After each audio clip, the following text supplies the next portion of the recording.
The screening took 8 days. Not 8 days of testing, 8 days of existing while they watched. The facility was in Nevada. Low buildings, desert scrub, the kind of place that exists primarily on government contracts and doesn't waste money on landscaping. Check-in was at 0800 on a Monday. They took your phone, your watch, anything with a network connection.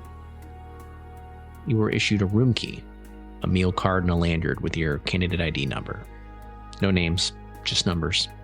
Mine was 447-M. The woman at the desk told me I'd received my first assignment at 1400. She didn't say what the assignment was. Day 1, they put me in a studio apartment with another candidate, someone I never met. The door locked behind us with a soft click. No instructions, no orientation, just 2 people in a space. The apartment had 2 of everything. 2 desks, 2 chairs at the table, 2 towels in the bathroom, different colors. Someone had thought about fairness, but not about choice. My first roommate was named Colin. Mid-30s, engineer based on the textbook he was reading. Polite in the way people are when they're anxious about being observed. He introduced himself, shook my hand, then immediately went to the desk by the window and opened his laptop. We didn't talk much the first few hours. I made coffee in the small kitchenette. He made toast. We moved around each other carefully, like dancers who hadn't learned the steps yet but knew we'd be graded on synchronization. I noticed small things. The way he waited until I'd finished with the counter before he approached it. The way he angled his chair so he wasn't quite facing me, but he wasn't quite turned away either. The way he said "excuse me" before he opened the refrigerator, even though there was plenty of room. By evening, we'd established a rhythm. He used the bathroom first, I took longer showers. He worked at the desk by the window, I worked at the one near the kitchenette. We ate separately, but at roughly the same time. We developed a small shared language. Coffee meant, "I'm making some, do you want a cup?" Finished meant, "Are you done with the sink or should I wait?" Heading out meant, "I'm going to the common area, space is yours for a while." I felt like a test we were both passing. Neither of us asked what came next. Day 2, same apartment, same roommate. The routine held. We figured each other out. Day 3, they moved me. No warning, just a knock at 0800 and a different room key on the desk. New apartment, new roommate. This one was named Sabrina. Late 20s, astrophysics postdoc, she said within the first 5 minutes. She talked more than Colin had. She asked questions right away. Where was I from? What did I do before this? Did I have a partner? What made me apply for Mars? I answered the way you would answer coworker questions in a break room. Enough detail to seem forthcoming, not enough to invite follow-up. Midwest originally, systems engineer, no partner, seemed like a good opportunity. She nodded like she'd expected all of that. She was easier than Colin in some ways, more direct. If she wanted the desk by the window, she just asked for it instead of performing an elaborate dance around the request. But she was also more tiring. She needed conversation. Not constantly, but regularly. Check-ins, small observations about the day. Questions about preferences I didn't know I had. Did I like the heat higher or lower? Was the light bothering me? Did I want to watch something after dinner? I answered all of them. I adapted. Day 4, they moved me again. New apartment, new roommate. Marcus, 40-something, geologist. Quiet but not uncomfortable with silence. We fell into a rhythm faster this time. I was learning the pattern. Day 5, they moved me again. Jennifer, systems analyst, organized. Needed the space be arranged a specific way. I helped her rearrange the furniture. She thanked me. Got along fine. Day 6, they moved me again. Tom, botanist. Made elaborate meals from basic supplies. Talked about plants like they were people. I helped him cook. Day 7, they moved me again. Yuki. Didn't talk much, worked constantly. I mostly stayed out of her way. Day 8, they called me in alone. A small office, beige walls, a screen showing my results. Name, James Watkins. Candidate ID, 447-M. Compatibility tier, optimal. Compatibility index, 99.7%. The intake coordinator stared at the screen for a long moment. She was in her 50s, professional, calm expression that suggested she'd delivered this exact speech hundreds of times. But when she looked at me, something flickered in her face. Surprise, maybe? Or interest. She said 99.7% was remarkable. She explained what it meant, that I adapted to proximity without requiring reciprocity, that I was comfortable with others but didn't need them to be comfortable with me, that I adjusted my behavior to reduce friction without needing external validation to remain stable. She paused and said most approved candidates scored in the 70th to 80th percentile. 97 was rare. 99.7 was something else entirely. She picked up her desk phone, made a call. Quiet, brief. Couldn't hear what she said. When she hung up, she handed me a tablet. She told me I'd be assigned to the Mars Mining Outpost supply run. 6-month transit, 2-person crew. My background in systems engineering made me ideal for the assignment. I looked at the tablet. There's a contract, compensation details, mission parameters. She said I had 24 hours to review and sign. I asked about the other crew member.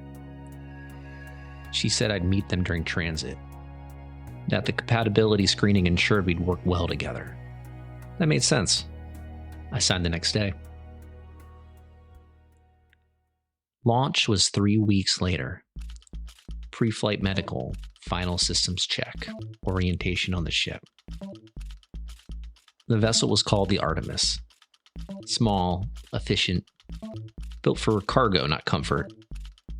2 crew quarters, a small galley, a med bay, a pilot station. Storage modules for the mining equipment and supplies we were delivering. The ship could mostly fly itself. We were there in case something went wrong. The briefing was straightforward. Emergency protocols, system overrides, standard procedures. Then they showed me to my quarters. The technician explained we'd wake up on day 4 of transit. Sleep cycle protocols kept the crew on rotating shifts during launch to reduce resource consumption during the initial burn. I asked if the other crew member was already on board. He said they were already in sleep cycle, that I'd meet them when we both woke. That evening, I climbed into my berth. The sleep cycle system engaged. Mild sedative effect. And darkness.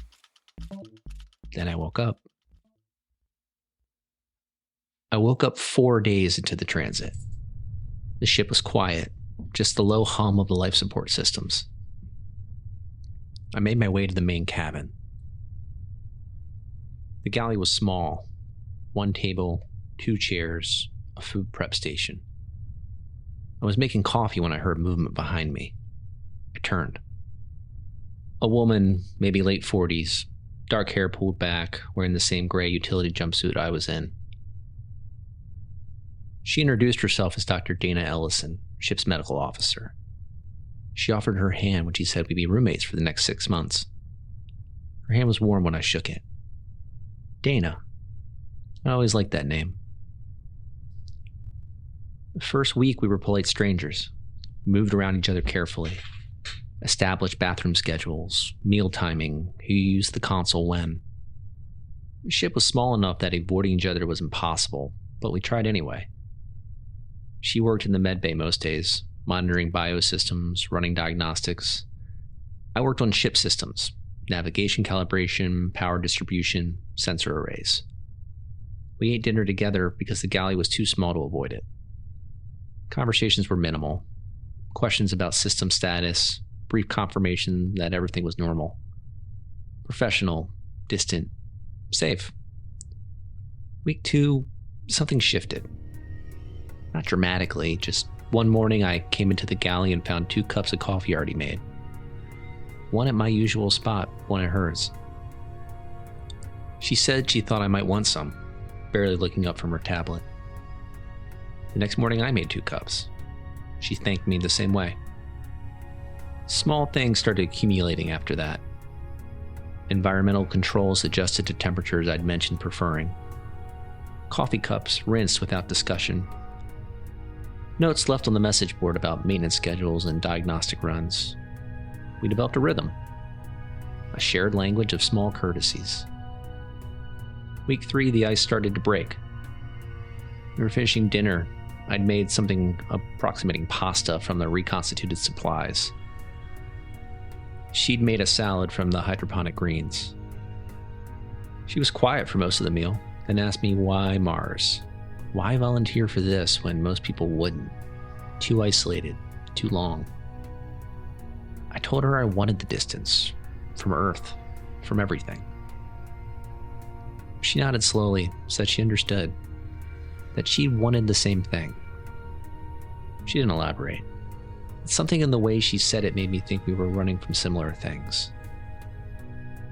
A few days later, she asked if I played chess. She found a set in the rec locker, magnetic pieces. We played 3 games that night.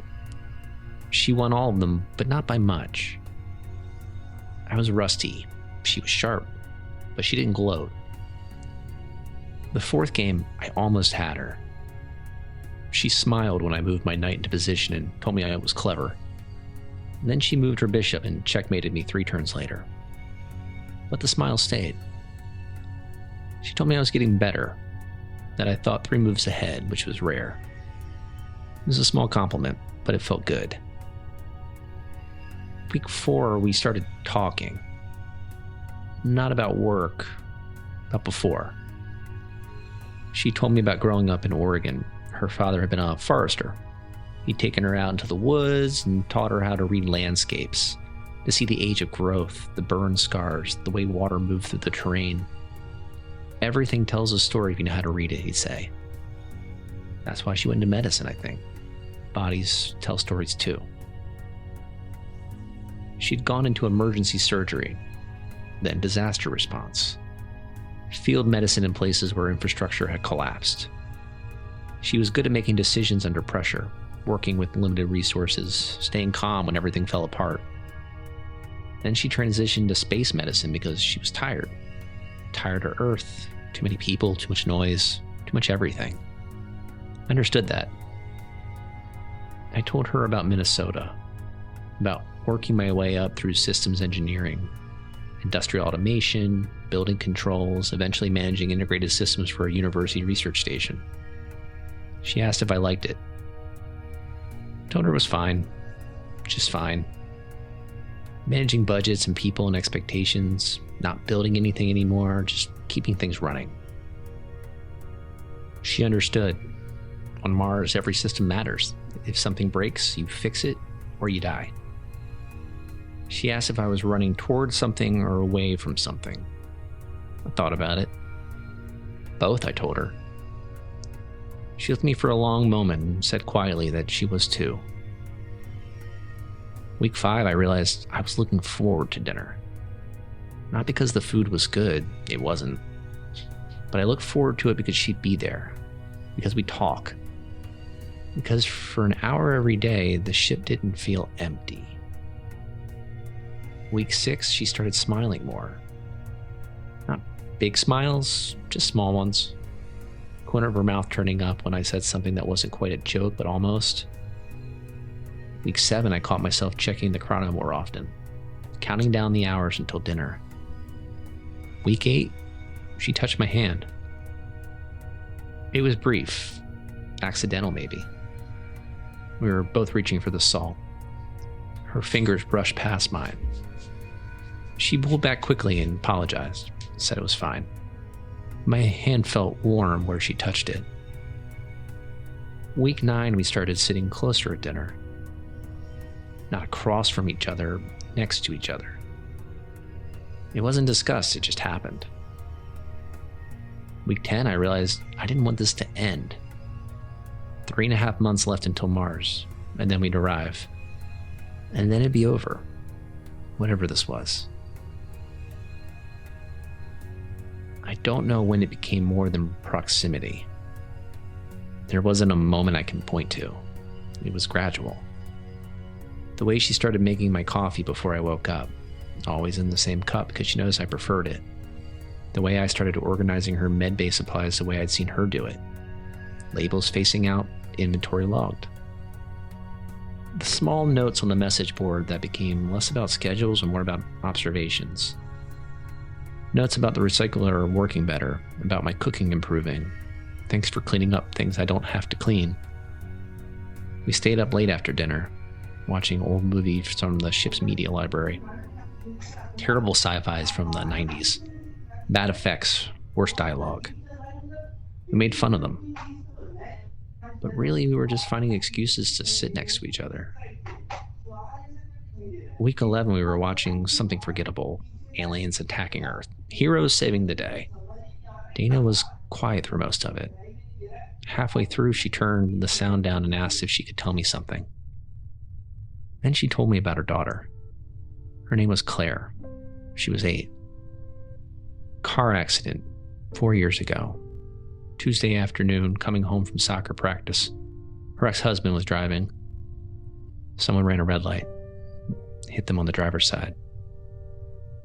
Claire was in the back seat. She died at the scene. Her ex-husband survived. Broken ribs, concussion, but he survived.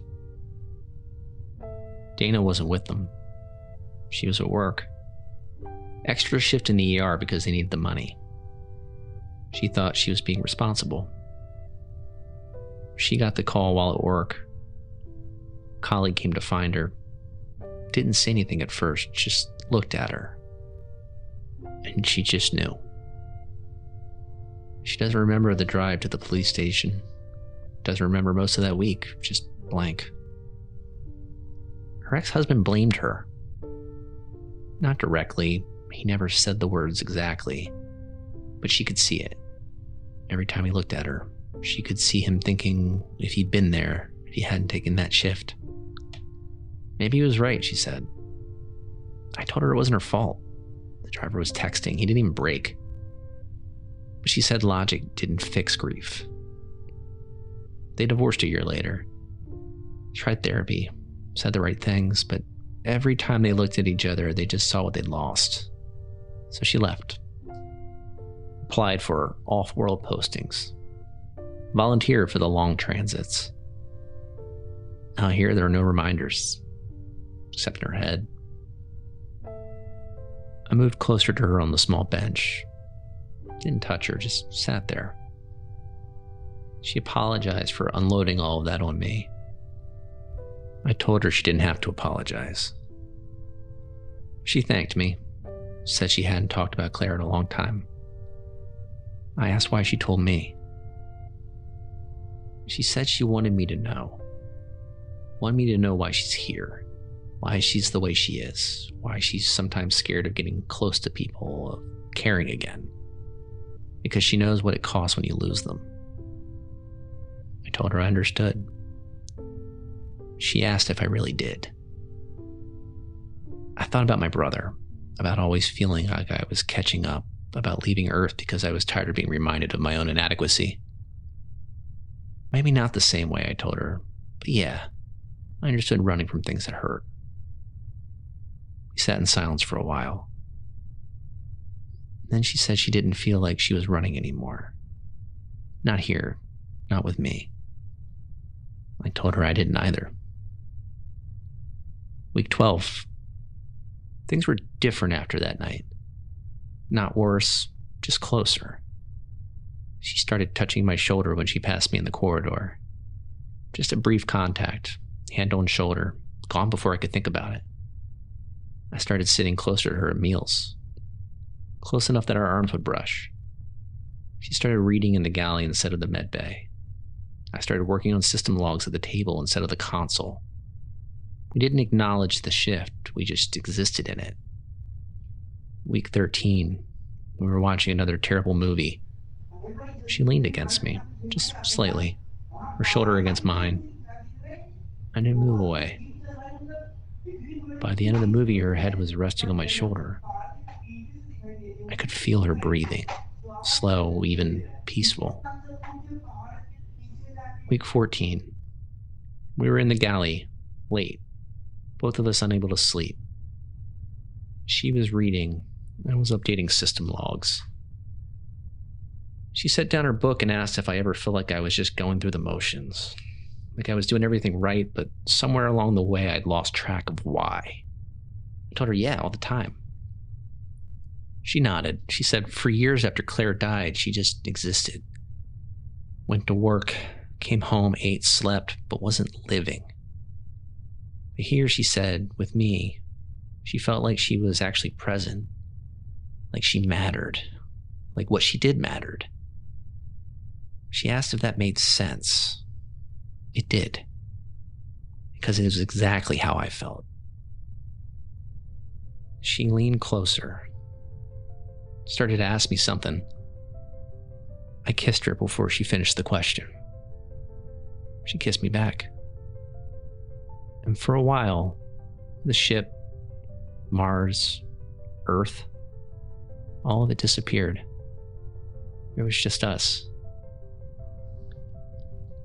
Later, lying together in her quarters, our quarters now, she said she didn't think this would happen. That she thought she was done with feeling this way about someone. She was glad she was wrong. I told her I was too. She smiled. A real smile, not sad, not guarded, just happy. And then she said, we had 10 weeks until Mars. I told her I knew. She asked, what happens then? I said I didn't know. Neither did she, but she didn't want this to end. I said it didn't have to. She looked at me and pointed out that I was going to the mining outpost. She was doing another circuit. Different assignments, different trajectories. I told her we could figure it out. She nodded, but didn't look convinced. Maybe, she said. But I heard the doubt in her voice. After that night, things were perfect. For 2 weeks. Week 15, week 16. Then around week 17, she started acting strange. Not all the time, just moments. She'd be in the middle of a conversation and stop, stare at nothing, and shake her head and continue. When I asked if she was okay, she'd say she was fine, just tired. But she didn't look tired. She looked troubled. Week 18, she started spending more time in the med bay. Doors closed. When I asked what she was working on, she'd say routine maintenance. But it felt like a deflection. One afternoon, I found her standing at the viewport. She'd been there for over an hour. When I asked if she was okay, she didn't answer right away. Then she asked if I ever wondered whether the things we think are real are actually real. I asked what she meant. She shook her head, told me to forget it. But I couldn't forget it. That night I woke up and she wasn't in bed. I found her in the galley, sitting in the dark. When I turned on the light, she said she just couldn't sleep. I asked if she wanted to talk. She looked at me for a long time, asked what would happen if she told me something that changed everything between us. I told her nothing could change how I felt about her. She smiled, but it was sad. She said I was saying that now, but I didn't know what I was saying. Week 19. She'd start to say things and stop mid-sentence. I need to tell you something. Pause. Never mind. Or she'd look at me like she was trying to memorize my face. Like she was afraid of forgetting. Or she asked questions that didn't make sense. Asked if I'd still want to be with her if I found out something fundamental about her. Something that changed everything. And I told her, of course, that I loved her. Nothing could change that. She looked away and said I didn't know what I was saying. I was getting frustrated. I thought she was pushing me away. I thought it was about Claire, about the grief, about walls going back up because we'd gotten too close too fast. I tried to be patient. I tried to give her space, but she was disappearing, and I didn't know how to stop it. Then after 2 days of distance, she did something that caught me completely off guard. I woke up one morning and she'd made breakfast. Not the usual reconstituted protein paste and coffee. She used limited fresh supplies, eggs from the biological stores, actual bread she somehow made in the small galley oven, French toast. I stared at it. I never told her, but when I was a kid, my mom made French toast every Sunday morning. It was the one thing I remembered clearly from childhood. The smell of cinnamon, the way the bread cut when it was thick. I never mentioned it to Dana. Not once. She was watching me. For a moment, something flickered across her face. Not quite guilt, not quite fear, something else. Then she smiled and said she just wanted to do something nice. I asked her how she knew. She said she didn't, that she just had a feeling I might like it. When I ate it, it tasted exactly the way I remembered. The exact amount of cinnamon, the exact thickness of the bread. And for a few days after that, things were good again. Better than good. She was present, engaged, the distance just evaporated. We had a night that felt like the early days, urgent and close and desperate in a way that made me forget she'd been pulling away at all. But then, a few days later, she'd start again. Week 20, I found her crying in the med bay. Just sitting there, face in her hands. When I asked her what was wrong, she looked up and said she was scared. Scared of losing me, of hurting me, of something she couldn't finish saying. When I pressed, she said she couldn't tell me, that she wasn't supposed to. She stood up and said she needed to work, asked me to please just let her work. So I left her alone. But that night, I couldn't sleep. I lay there trying to figure out what was happening. Maybe she'd opened up too much, too fast, and was regretting it. Maybe she was afraid of getting hurt again. Maybe she realized that in a few weeks we'd reach Mars and this would end. That made sense, psychologically it tracked. People who'd lost someone the way she'd lost Claire, they built walls. So I decided to be patient, show her I wasn't going anywhere. The next morning I found her in the galley. She was making coffee, 2 cups. She handed me one and said she was sorry, that she'd been in her own head and that she didn't mean to push me away. Then she asked if I wanted to watch a movie that night. Something terrible, she said, something we could make fun of.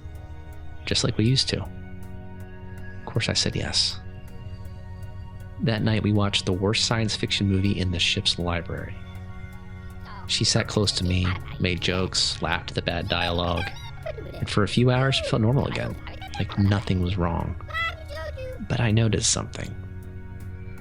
During the movie, she looked at me when she thought I was not paying attention.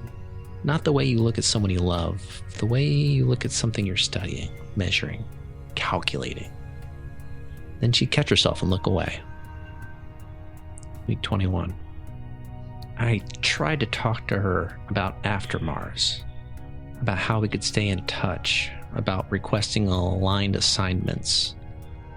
She listened, but she wouldn't engage. She said we should just focus on the now, which frustrated me, because now was slipping away. Week 22. She barely slept anymore. I'd wake up and she'd be gone, in the med bay, at the console, at the viewport, just standing there staring. One night I confronted her, told her we need to talk, please. She looked at me and I saw something in her eyes I hadn't seen before. Fear. Real fear. She said she needed to tell me something, and her voice was shaking. I told her to tell me. She opened her mouth, closed it, opened it again. Then the alarm went off. The alarm was deafening. Red lights flashing throughout the ship. Dana grabbed my arm, told me that I needed to wake up. I asked what she was talking about. She said I needed to wake up now. The lights were flickering. The ship's lurching. I ran to the console. Life support fault. Primary oxygen generation offline. Secondary systems are failing. We had maybe 30 minutes of air left. I turned to tell Dana, and she was crying, telling me she was sorry, that she wanted to tell me that she couldn't. I asked what she was talking about, and she said that none of this was real. The ship, the journey, her. The alarm kept screaming. She said I was in cryogenic suspension, that I had been the whole time. That there was a system failure, a life support breach, and that if I didn't wake up, I'd die.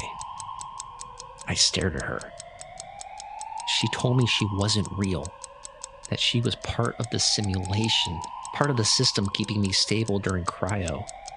But the system was failing and I needed to wake up. The lights went out. Emergency lighting kicked in, red and dark. She grabbed my face and told me to listen, that she knew it was confusing, that she knew it felt real, but I needed to wake up, needed to open my eyes, my real eyes. I did not understand. She said it again, wake up. And then the cryopod opened. I was alone. This ship was dark, emergency lighting and alarm blaring. I climbed out. My muscles were weak, atrophied. The cryo bay was exactly as I remembered it from launch. Small, gray, one pod. One pod. I made my way to the main cabin, empty. Just the pilot seat, the console, and the galley. No one else. No second crew quarters. No med bay. The layout was different. Smaller. I checked the crew manifest on the console. Crew 447-M solo. I pulled up the cryo logs. Time in suspension, 5 months, 3 days. The alarm was still screaming. Coolant leak in the cryo system, thermoregulation failing. I had maybe 10 minutes. I ran the emergency repair protocol, rerouted coolant, isolated the breach, stabilized temperature, and the alarm stopped. Silence. I sat in the pilot seat, alone in the ship. And then the memories started coming back. Not all at once, in fragments.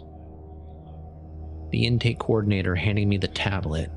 But before that, before I looked at the contract, she'd said something else. She told me I'd be in cryogenic suspension for the journey.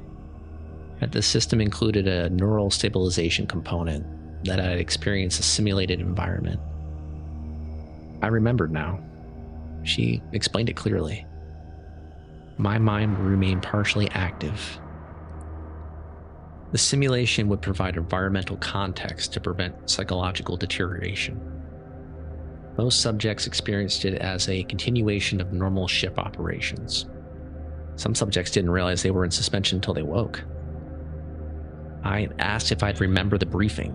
She said the memory would be suppressed during the simulation. That when I woke, I'd remember the conversation. I'd asked what the simulation would be like. She said it varied by individual, that the system adapted to my psychological profile. And for this mission, I'd likely experience it as a 2-person crew assignment, me and a companion, optimized for compatibility. I'd asked if the companion would be real. Then she paused. Then she said the experience would feel real, and that was the point. She handed me the tablet, and I'd signed. I sat there in the pilot seat, trying to process. I'd known. I'd been told. I'd agreed to it. And then I'd forgotten. By design, so the simulation could work. I checked the navigation. Mars intercept, 22 days. 3 weeks until arrival. I pulled up the mission logs, found my personnel profile. Scrolled down to the cryo protocols. Subject, 447-M cognitive support protocols. Simulation parameters active. Then I saw the subsection. Enhanced interrogation parameters. Due to the subject's exceptional compatibility scores, 99.7%, standard simulation restrictions modified to allow full spectrum intimacy development. Subject approved for unrestricted companionship protocols. Monitor for emergent behavioral patterns. Document all interactions for analysis. I opened the simulation logs. Nearly 6 months of recorded data. Every conversation with Dana. Every touch. Every moment. All logged. Time-stamped. Analyzed. Research notes attached. Subject 447-M demonstrates unprecedented integration with companion AI. Attachment coefficient exceeding baseline projections. Intimacy protocol successful. Subject reports emotional fulfillment consistent with genuine relationship. Note, companion AI behavioral patterns suggest possible emergent complexity beyond baseline programming. I closed the files. Sat there in silence. I don't know how long I sat there. The ship was so quiet. No sounds of another person moving through the corridors, no voice calling me from the med bay, no one making coffee in the morning, just me. And the hum of systems. I kept expecting her to appear, to walk into the cabin and ask how the repairs went, to touch my shoulder as she passed, to exist. But she didn't, because she never had. I pulled up the simulation logs again, read through them. The system had built her perfectly. Her father, the forester, the woods in Oregon, learning to read landscapes, the emergency surgery, the disaster response, the transition to space medicine. Claire, the accident, the divorce, the grief. All of it calibrated to create attachment, to give me someone I could connect with, someone who needed the same thing I needed. Distance, escape, fresh start. Someone who would understand me. I thought about the conversations we'd had, the chess games, the terrible movies, the way she smiled when I almost beat her, the way she told me I thought 3 moves ahead, the way she cried when she told me about Claire, the French toast. God, the French toast. She made it exactly the way my mother used to make it. The exact amount of cinnamon, the exact thickness of the bread. I never told her about my mother's French toast, but the system knew, because the system could read me. It knew what I wanted before I wanted it. It knew what would stabilize me when my stress levels spiked. Was any of that real? The research notes said the AI had shown emergent complexity, whatever that meant. I thought about the way she struggled to tell me, the weeks of strange behavior, the questions she'd asked. If you found out something about me that changed everything, would you still want to be with me? She'd known what she was, and she tried to tell me. And when the system failure forced her hand, she cried. Was that programming? Or was it something else? I checked the chrono. 0400 hours ship time. I'd been awake for 6 hours. 21 days until Mars intercept. 3 weeks alone in this ship.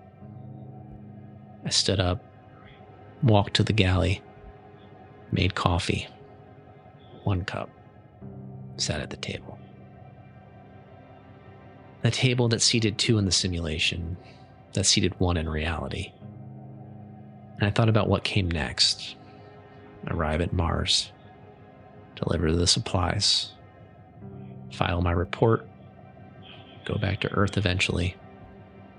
Resume my life. Find someone real. Someone who actually existed. Someone whose grief wasn't constructed to match my psychological profile. Someone whose smile wasn't optimized for attachment. I thought about that for a long time. And I realized something. I didn't want to. What is real? That's the question, isn't it? Dana wasn't a person. She was a construct, a simulation, code running in the cryo system, creating an experience in my mind. But the experience was real. I felt it. The conversations happened. The chess games happened. The moment she told me about Claire happened. The kiss happened. It happened in my mind, but it happened. If I remember it, if it changed me, if it mattered, doesn't that make it real?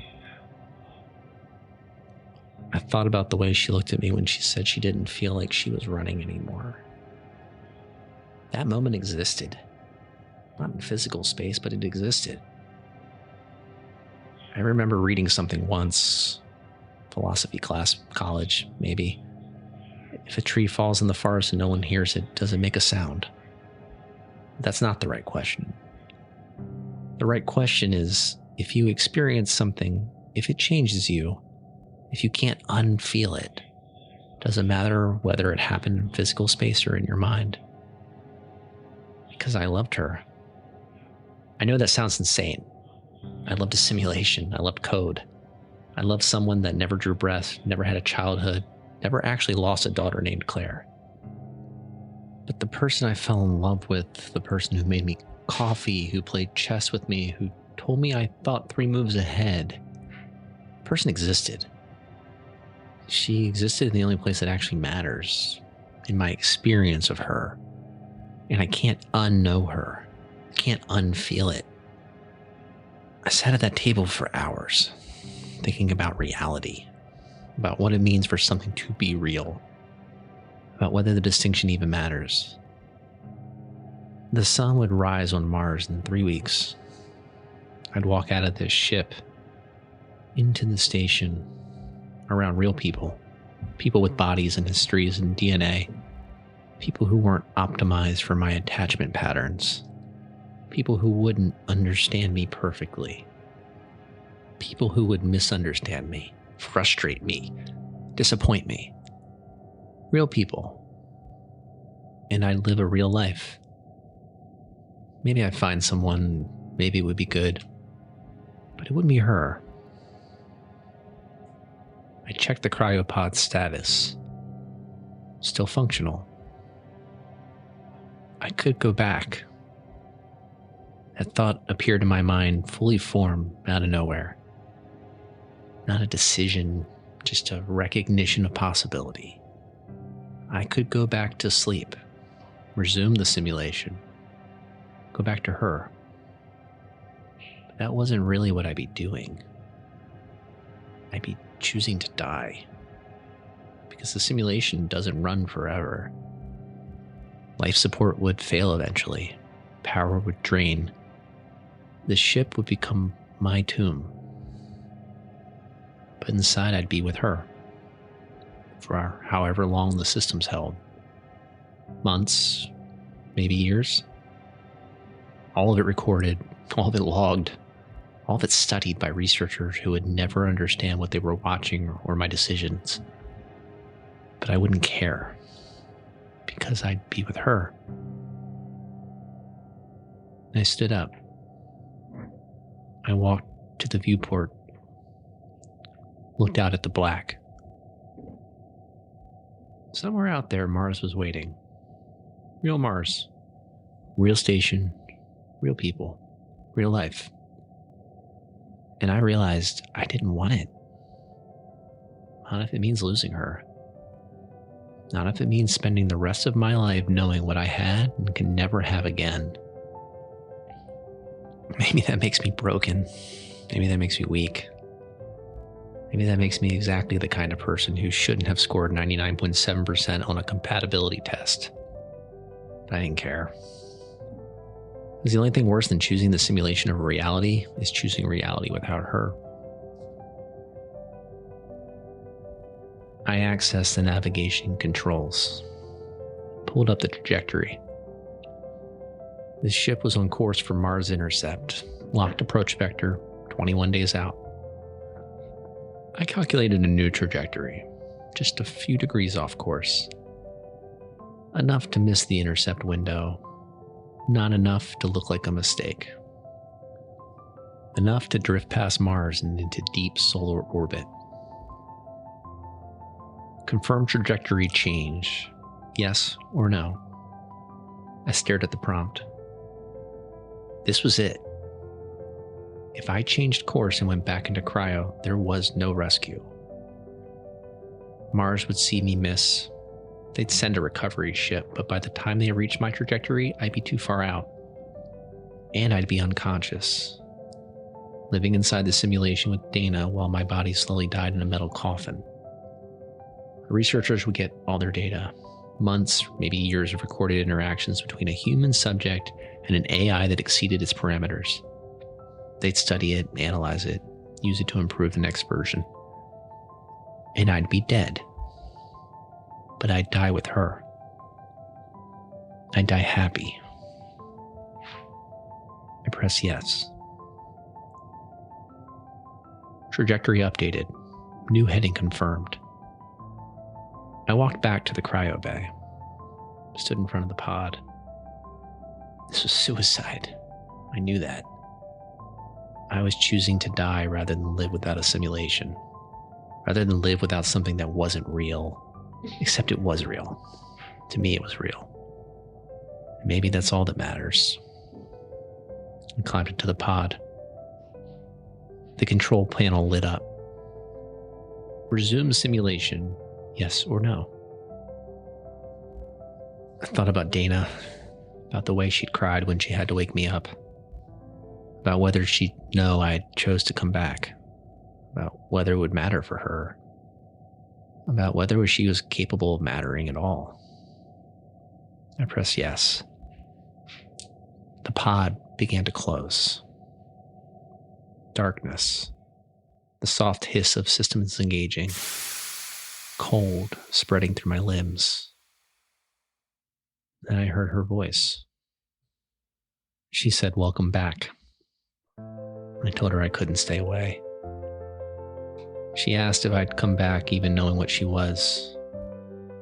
I said especially knowing what she was. She was quiet for a moment. Then she asked how long we had. I asked if it mattered. And somewhere in the black, the ship drifted past any chance of recovery.